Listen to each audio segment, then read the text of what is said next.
Bonjour. En didactique des matières, j'évoque la méthodologie de l'apprentissage de la lecture. La lecture des textes courts qui sont généralement des fragments ou des extraits des textes authentiques. Les types de ces textes à l'étude peuvent être des récits, des dialogues, des lettres, des poèmes, des affiches, etc. La mise en œuvre pédagogique prend 2 séances de 45 à 60 minutes chacune. La première séance est dite lecture-compréhension. La deuxième est dite lecture-fonctionnement. Les étapes du déroulement de la lecture-compréhension, je les développe comme suit.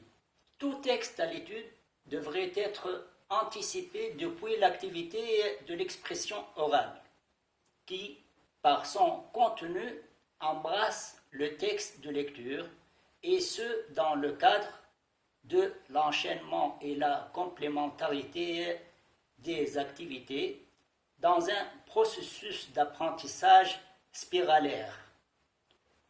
On ne cloisonne pas les apprentissages en vue que les objectifs de l'ensemble des activités travaillent une compétence bien assignée au préalable par l'enseignant.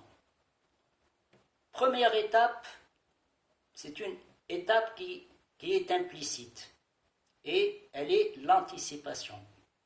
La deuxième étape, c'est la compréhension globale ou générale du texte. C'est à réaliser par le biais d'un exercice écrit, genre QCM, ou ce que j'appelle question fermée, type barrer ce qui est faux, répondre par oui ou non, par vrai ou faux, relier par une flèche ce qui va ensemble, etc. Et ce, pour dégager l'idée générale ou l'idée maîtresse du texte. Troisième étape, c'est la compréhension du vocabulaire, c'est-à-dire l'explication des mots qui entravent la compréhension du texte, et de préférence par le biais de contexte, pour faire vite.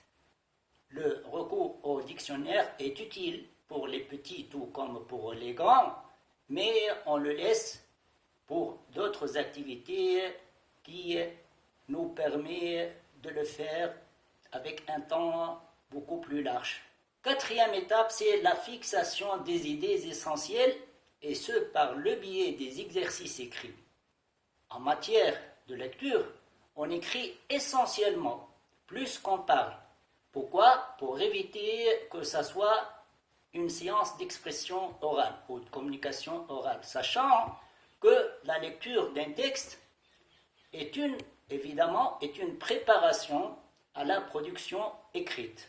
Et j'en parlerai davantage et avec beaucoup plus de détails dans une vidéo qui s'ensuit et dans laquelle je parlerai de la lecture fonctionnement. J'espère que ce travail sera d'utilité. Je vous en remercie et bon travail. À de suite.